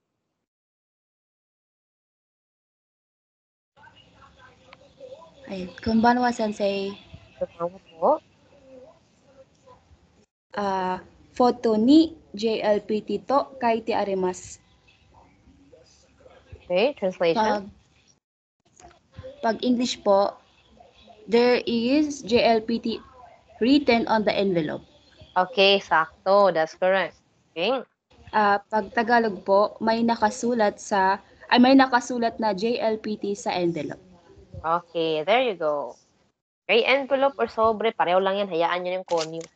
Okay, walang problema po kung mag-konyo. Okay, walang issue. Very good. Wala namang issue yan eh. Same naman yung meaning. Okay, so we're good po. Okay, so again, ang sabi, okay, may nakasulat na JLPT sa, okay, again po yung particle ni natin, no? Sa ito minasan as always. Okay, sa envelope. So, meron kayong vocabulary, may noun nito na photo. Okay, ito yung envelope o sobre natin sa Tagalog. Nakukuha ng patras nga. May nakasulat na JLPT sa envelope. Isang word lang tong dalawang kanji na ito. Alright? So, somehow, tumutugma-tugma din kahit paano nung version natin ng English. So, there is, okay, yung ating nabasa nun, there is JLPT written on the envelope. Hindi siya kasing, hindi siya kasing pulido ng Tagalog natin. Pero kahit paano, sunod naman tayo dun sa patras. Nakukuha at naiintindihan pa rin siya. Kahit na medyo nababago ng slight yung arrangement. Yung Tagalog talaga nakukuha siya. Exactly, yung formation. So again, may nakasulat na JLPT sa sobre or sa envelope. Okay, you can look at the arrow po kung saan tayo nakaturo. Okay. And then we got Miss Karine para po sa example na ito. So may collection siyang dalawa, meron siyang kaite, saka meron siyang futo na part ng kanyang sentence bilang vocabulary. Okay. And then, we have another example dito na ganun pa rin yung pattern, no? Nandyan nga po sa taas. Sundan lang ito. Okay. Right. Next person to practice natin. Okay. Let's go back with Miss Lyel. Sige po.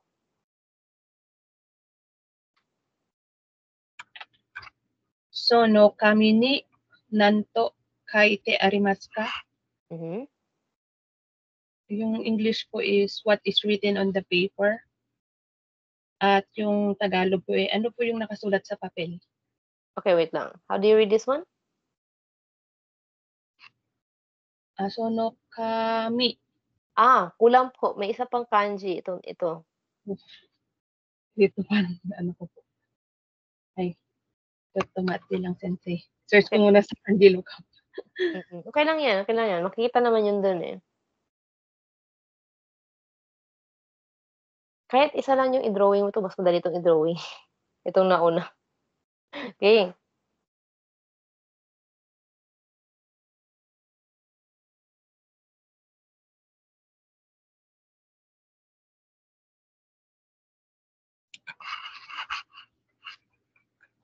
Sono tegami ni nanto kaite arimasu ka? Okay, that's it. So, tegami ang basa natin diyan. Okay, so translation natin po, go. What is written on the paper? Ano, tegami, ano ibig sabihin po ng tegami? Base dun sa nahanap ninyo. Tegami. Tegami. Di ba nahanap niyo siya sa kanji lookup? Ano pong ibig sabihin niya doon? Tegami. Hand arm. Yung sa kanji lookup, nahanap ko sa kanji lookup. Yung sa kanji lookup, tingnan mo.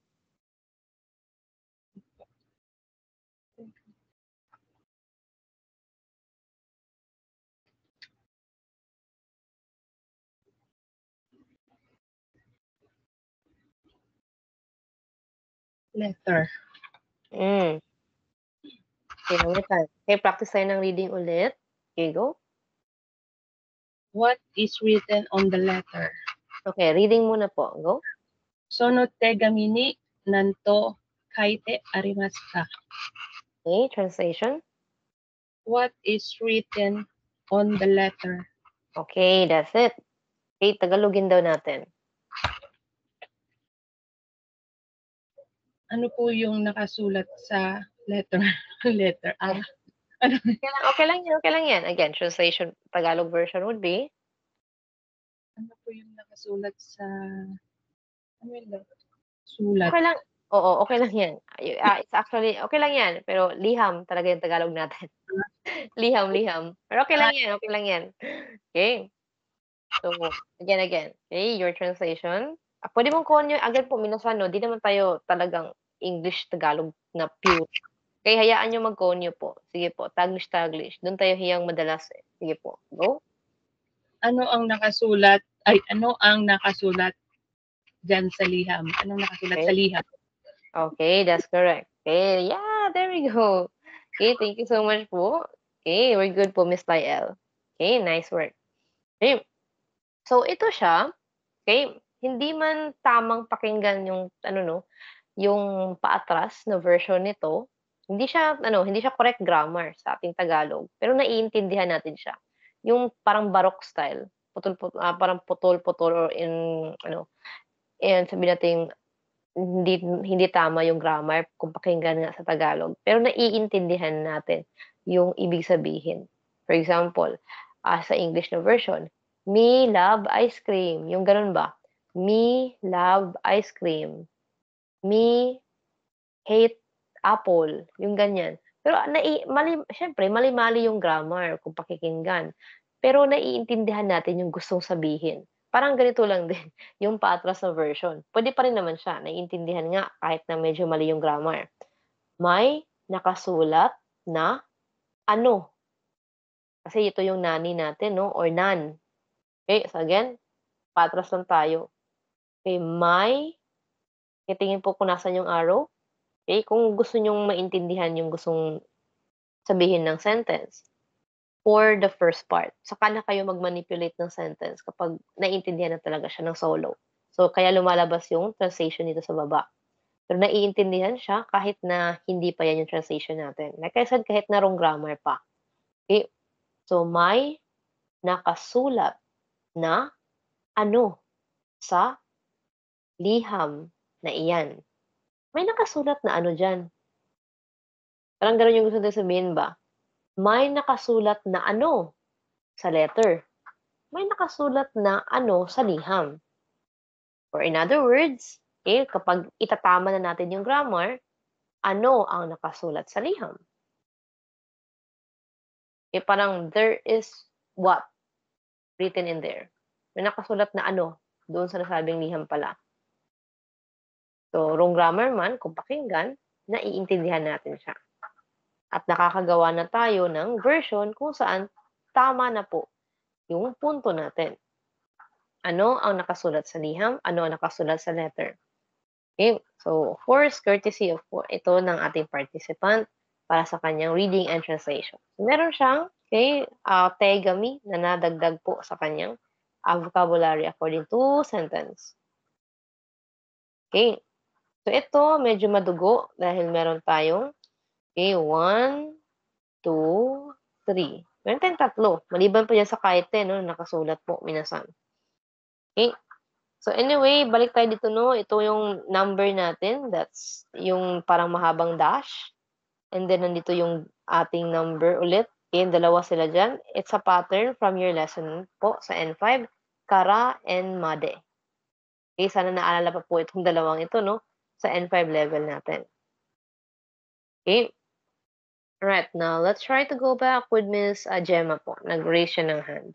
Sige po.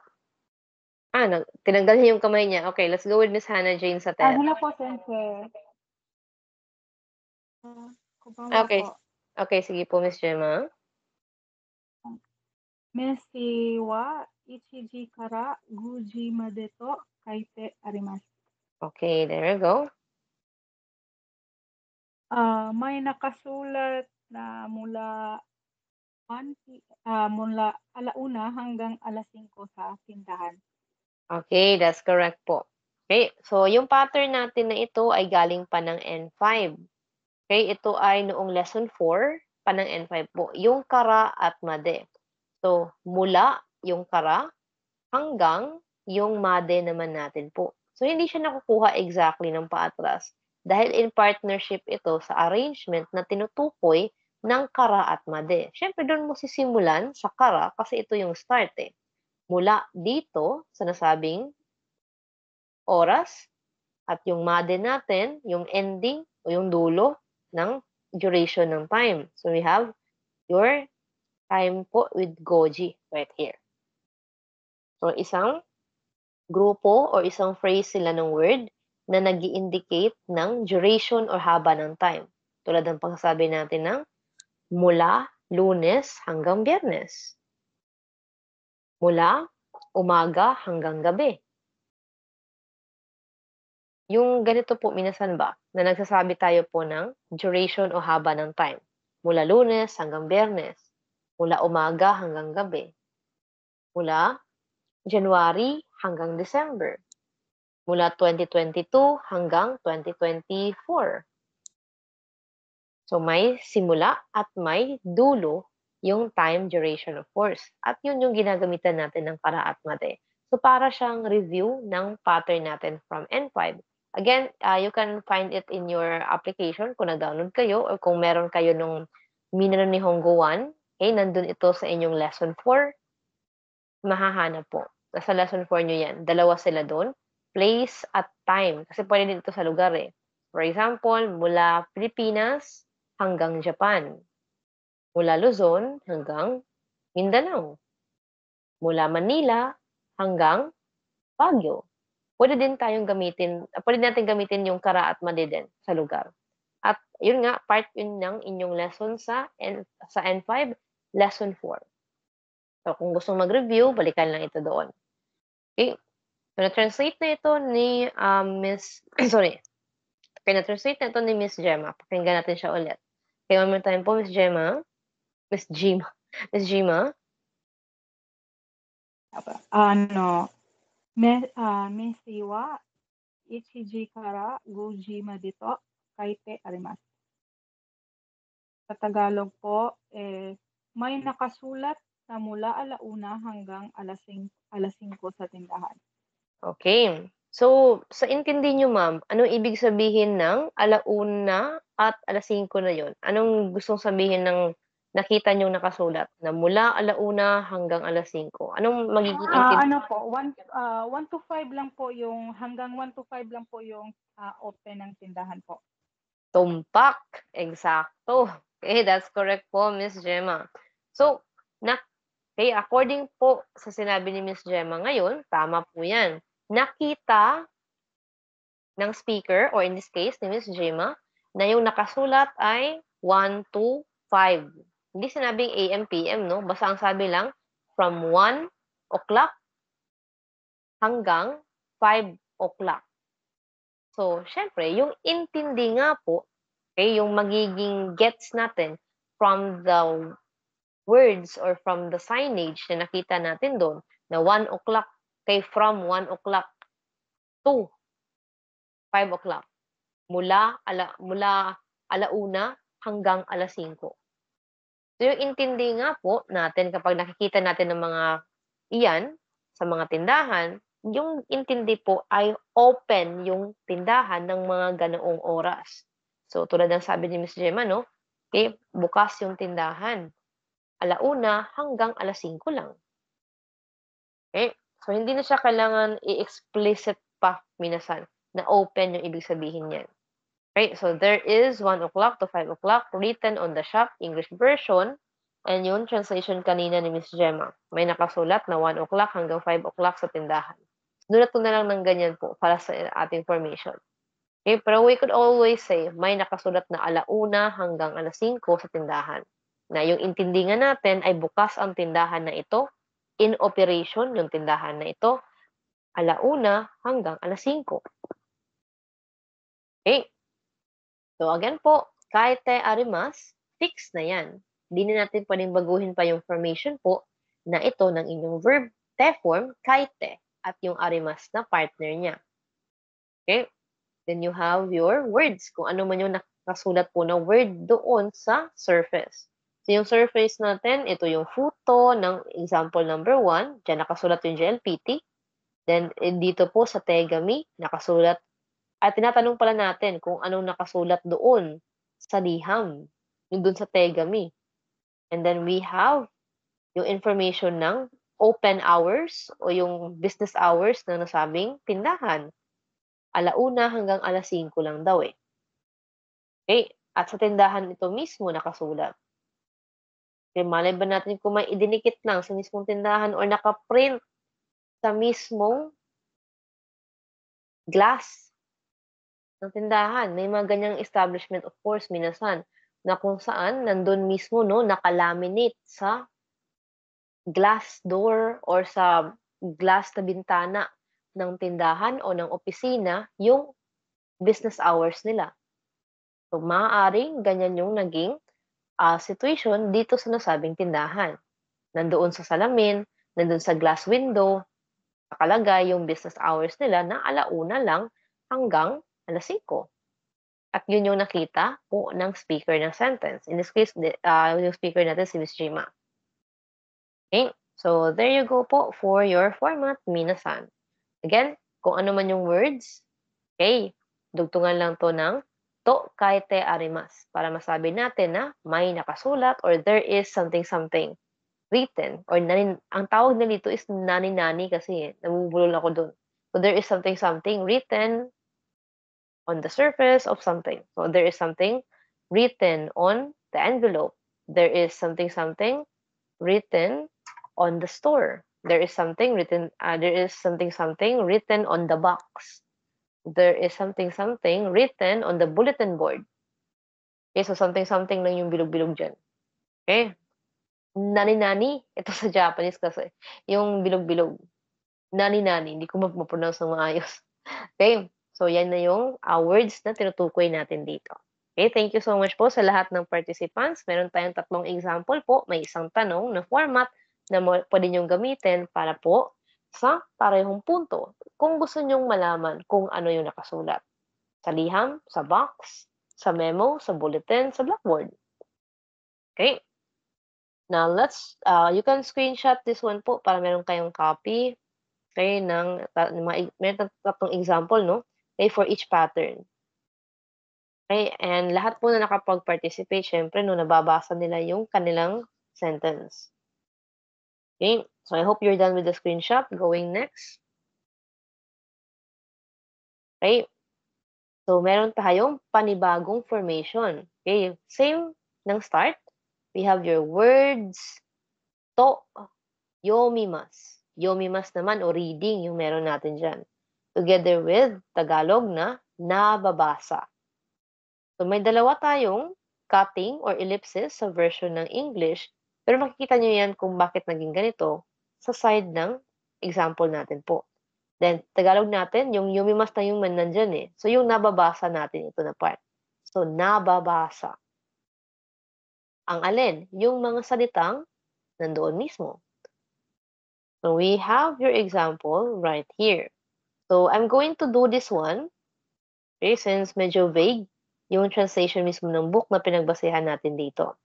So, pagdating dito po minasan, kung ano exactly yung nababasa nyo doon, yun din yung sasabihin ninyo, di ba? Kasi yun nga yung nababasa, yun yung meron. So, yun po yung gagamitin. So, for example, ito sa unang version natin. Makinig po ang lahat minasan. Okay? So, ang sabi, kanji wa, okay, quotation, yume to yume to yomimasu. Again, kanji wa, quotation, yume to yomimasu. Kanji wa yume to yomimasu. Okay? So, we're going to translate that kanji, you could say over there, kung gusto mong medyo malayo-layo, no? That kanji is read as yume. Hindi mo papalitan yung yume na meaning niya, wag mong palitan po. Kasi yun yung nababasa natin. Yung nababasa lang talaga, yung ibibigay. Hindi yung translation ng kung ano mang salitang yun, kung gusto mo siyang i-translate, no? Again po, ang sabi, yung nababasa mo. Yun yung basa eh. Nung nasabing kanji. Yume, yung basa niya. So, yume lang din yung lalabas kapag itatranslate mo siya. Mananatiling, again, mananatili. Or it will remain yume. Kasi literal talaga, actual, na yume yung basa na nasabing kanji. Okay? Again, that kanji is read as yume. Hindi naman magiging dream yung basa ng kanji na yun kasi yung dream English yan eh. Okay? So again po, ang punto dito minasan is exactly kung ano yung basa, yun din yung ibibigay ninyo. Okay? Some people are confused last time when this was practiced as well ng mga previous classes dahil tinatranslate nila yung yume. Again po, huwag niyong i-translate kasi yung basa ng kanji yung tinutukoy natin po. Yung kanji na yan, hindi yan nababasa na dream. Kasi yung dream ay salitang English. Hindi naman po natin pwedeng i-apply yung English natin doon sa kanji base sa basa. Iba yung basa iba yung basa pag sinabi nating translation. Iba yung translation doon sa sinabing basa. For example, ang nakasulat dyan, no smoking. Talagang no smoking talaga yung sasabihin mo. Hindi mo papalitan ng sutte wa ikimasen ang nakasulat dyan. Hindi naman kasi sutte wa ikimasen yung nakasulat na eh. Exactly. Yung nakasulat na nakikita mo is NOSMOKING. So, no smoking.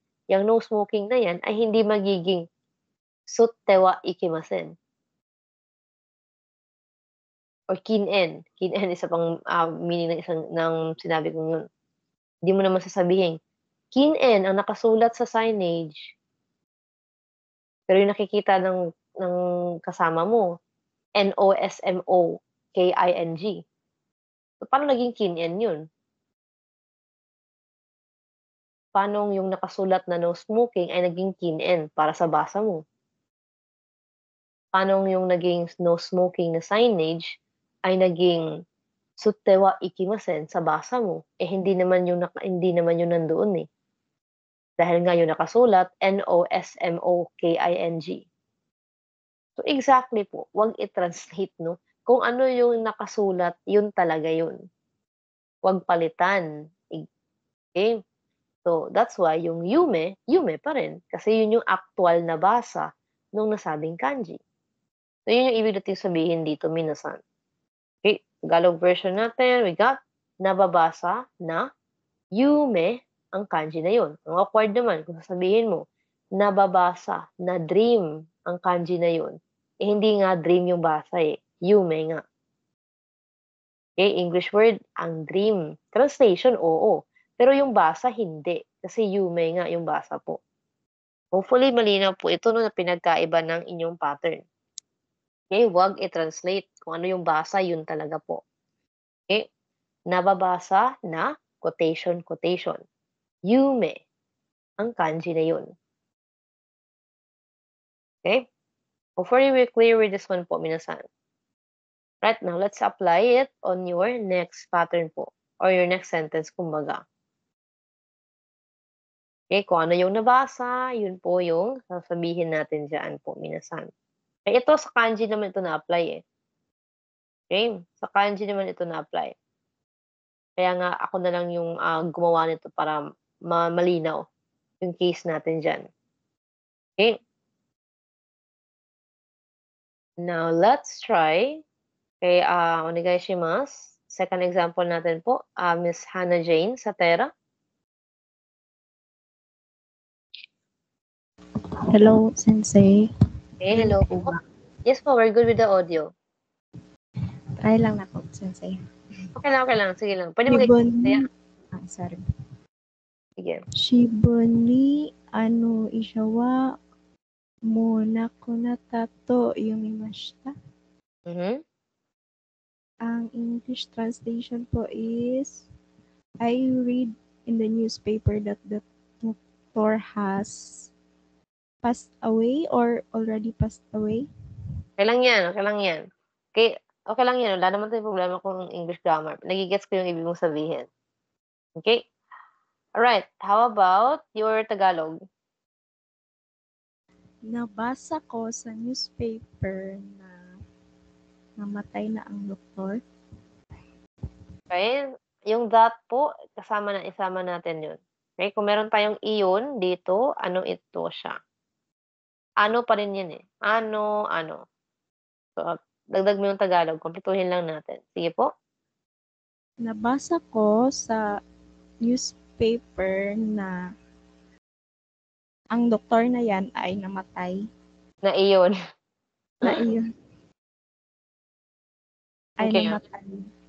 Namatay? Already? Namatay na po. Okay, that's it. Okay, isa pa. Go. Okay, Nabasa ko sa newspaper na namatay na ang doktor na iyon. Okay, there you go. Okay, thank you so much po, Miss Hannah Jane. Okay, good na tayo po dyan. Right, nice work. So, konyuhin nyo man, okay lang po, minasan. Okay, so nabasa sa dyaryo or nabasa po sa shimbun, sa newspaper, kumbaga. Okay, meron tayong dalawang pares ng kanji dyan. Okay, shimbun, tsaka yung isha. Okay, so, yung shimbun, ano to, vocabulary ninyo ito, N5. Isha din, N5 din na vocabs yan. Okay, nabasa ko sa dyaryo na, okay, yun nga, mo nakunata or mo shindemashita yung case natin, no? Pero nakunata talaga yan. Okay, nakunata to yomimashita. Hindi ko lang kung na-change po ito nung ano. I'll check that. Right? Pero again, the meaning is namatay pa rin po, minasan. Okay? Meron silang dalawang version kasi ng namatay sa Japanese. Okay? Meron sila nung shinimas. Okay? Meron sila nitong nakunarimas na version. Mas gusto nila yung version nung nakunarimas kumpara doon sa shindeimas na version po, minasan. Kahit na pareho namang, yun nga, namatay ang ibig sabihin ng dalawang salitang yun. Sabihin natin, inaano lang nila minasan.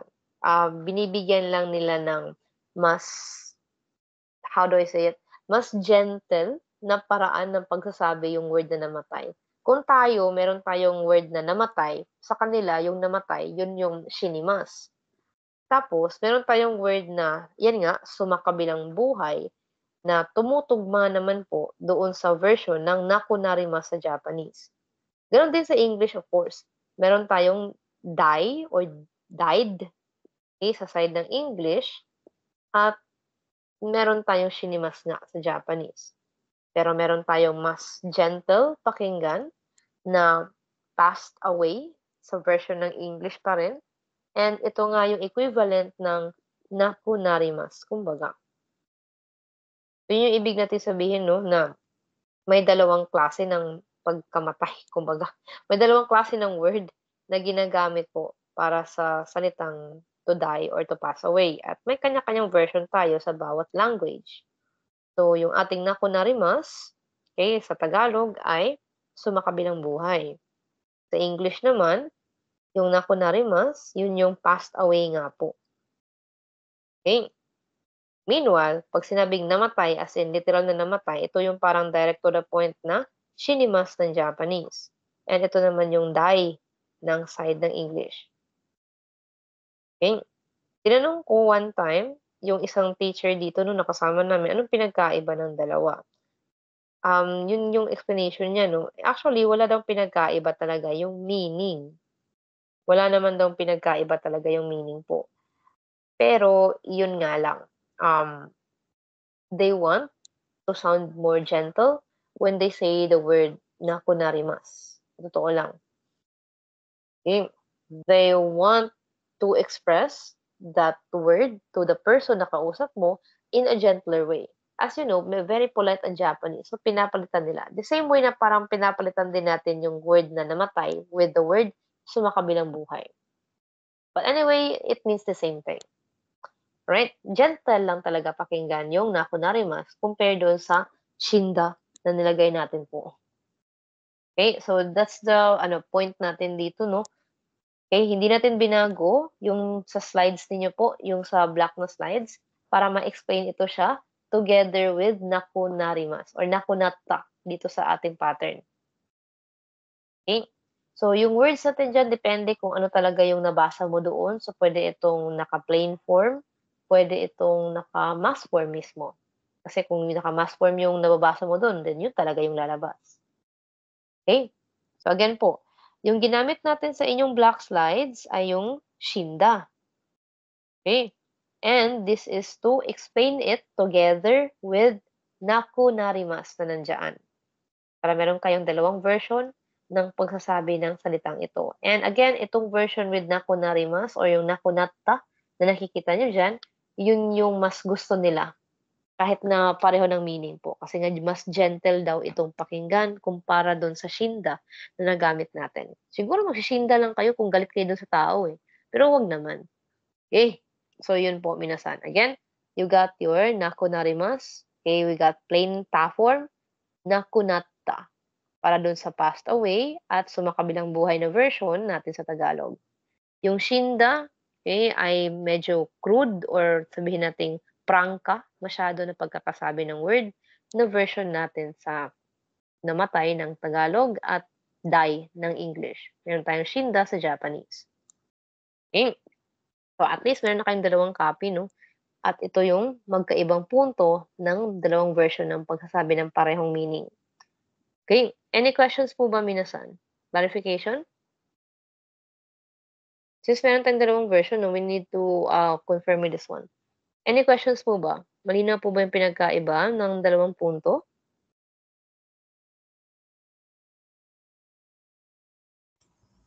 Ma'am, question po.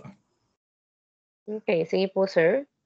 Ito po, may nababasa din po ako about yung sa headlines po ata. Pag time to time nanonood po ako ng news po about sa Japan. Yung po, about din po sa nakunata. Meron po nababasa na parang shiboshimashita, parang ganun po. Oo, marami silang ewan ko na sa Japanese, dami nilang parehong word, no? Yung synonym. Pero yung shibo natin po, malapit ito doon sa shi na shinda. Magkakapatid talaga yung tatlong ito talaga po, minasan, para sa meaning. Okay? Pero, yung shibo na side, it's more on, saying death, dying, mortality, klase ng meaning po. Yung, for example, yung mortality rate ng Pilipinas, sample lang, yung mortality rate ng Pilipinas pagdating sa sakit na diabetes ay nasa ganitong porsyento. Yung ganun ba? Na klase ng pagkakagamit. Yung shibo. Okay. Yung shibo din ay nagagamit din po poetically. poetic. Ano ba ibig kong sabihin sa poetic? For example po, romance is dead. Again, romance is dead. You could also say the word namayapa at Tagalog. Namayapa ang romansa.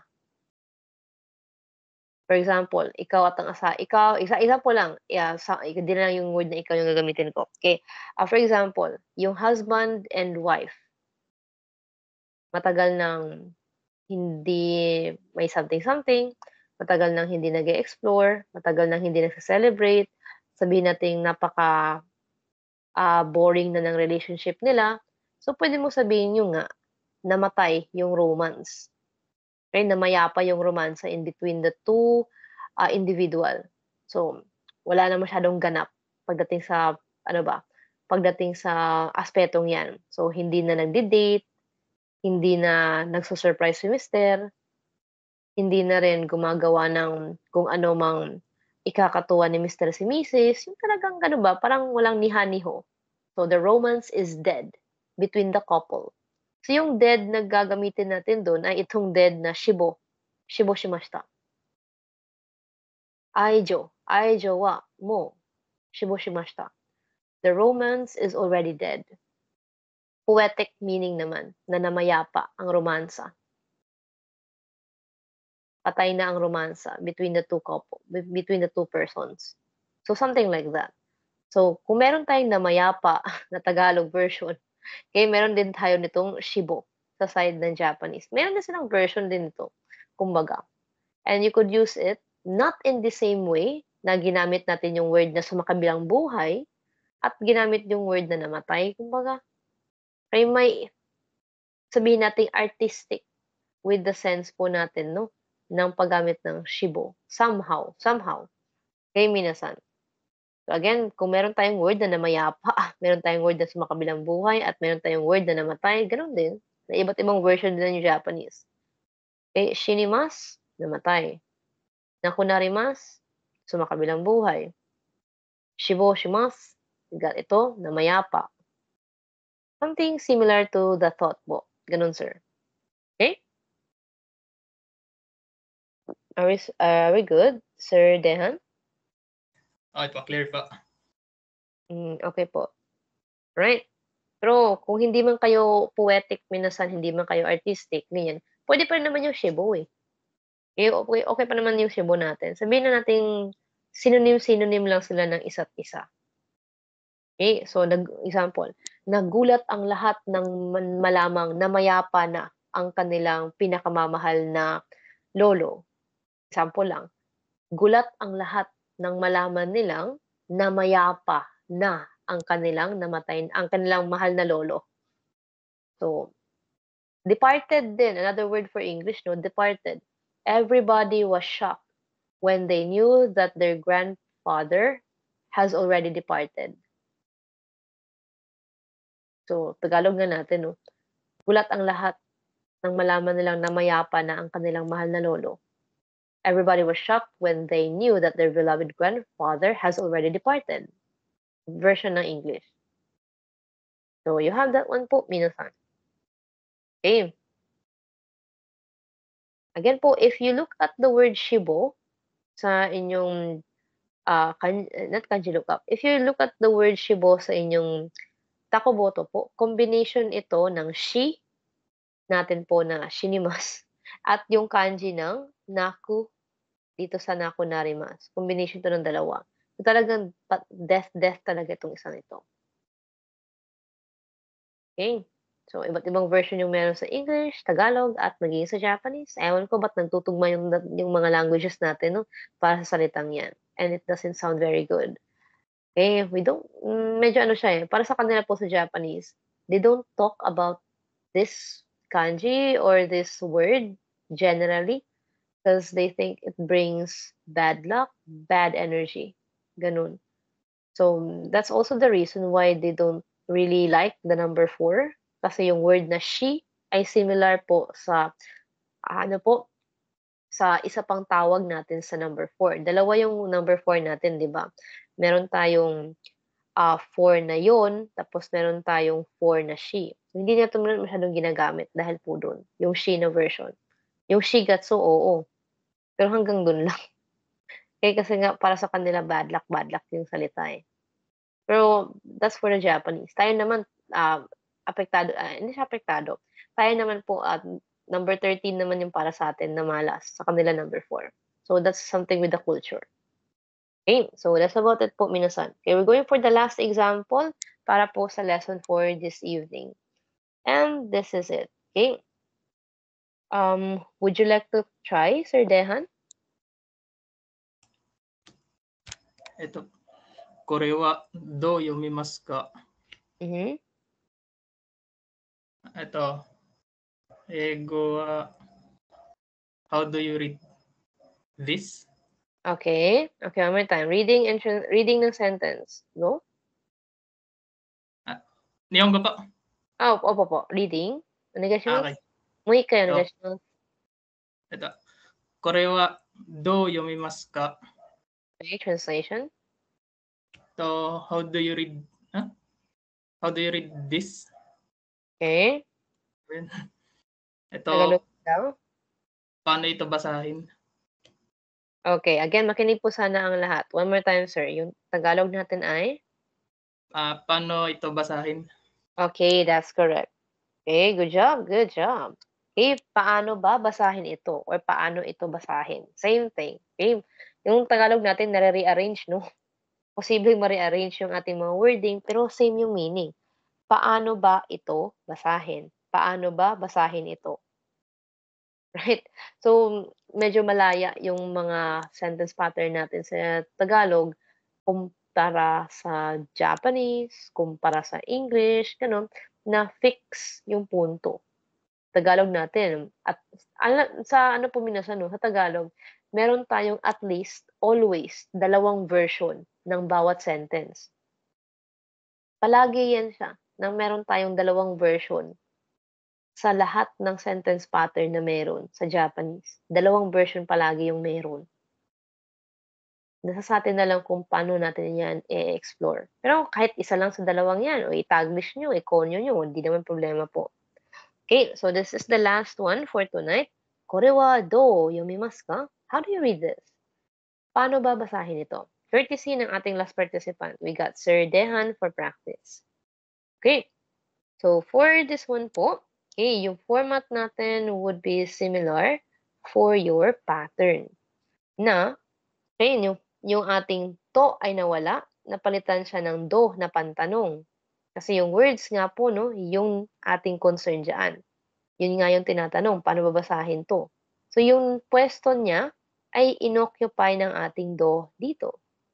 Na pantanong para sa how, paano, na equivalent ng English, Tagalog natin respectively. Right, so we stop here for tonight po, minasan. Okay, nagamit natin yung waiting time natin na 5 minutes. So, this is where we will end. So far, any questions po ba? Questions, clarifications po. Okay, hopefully the others, okay, ay makasimula ng mangolekta ng sarili nilang, vocabulary list, no, per lesson. Okay, tulad ng ginagawa ng mga previous participant natin at ng mga nagbo-volunteer. Thank you so much po, minasan. Ganun lang din ang, gagawin po for the others as well. Okay, you just search it on your kanji lookup. Okay, ilista ito. Pwede niyong isulat na kasama yung buong sentence or pwede niyong isulat na yun lang talaga, yung content. Kaya sabi ko kanina, it's your own style. It's your own style po. Sa paanong paraan nyo gagawin yung sa version ninyo ng listahan. Kaya nga kayo dapat yung gagawa niyan po. Kasi nandito naman yung translation. Okay? Provided naman po yung translation. Nasa sa inyo na lang po yung vocabulary list ng bawat kanji na meron. Translation meron eh. For both English and Tagalog. Kahit yung vocabulary list lang, kahit yung listahan lang ng mga salitang ginamit natin, kahit yun na lang po, yung i-search, kahit yun na lang yung gawin po ninyo bilang assignment niya. Okay? I hope we're clear on this one. Again po, before we close, Meron po bang clarification, tanong, or anything regarding the lesson na gustong balikan? Wala po. Okay, sige po. Kung no questions po, then that would be it po for tonight. So, Zehi, domo arigatou gozaimasu. Minasan, thank you for the presence, the hard work, and the effort po for the class. Okay, as oyasumi nasai, and otsukaresama desha po sa lahat. Thank you so much again, and good night po, minasan. Have a good rest for tonight. Sige po, you may now exit the call. Thank you.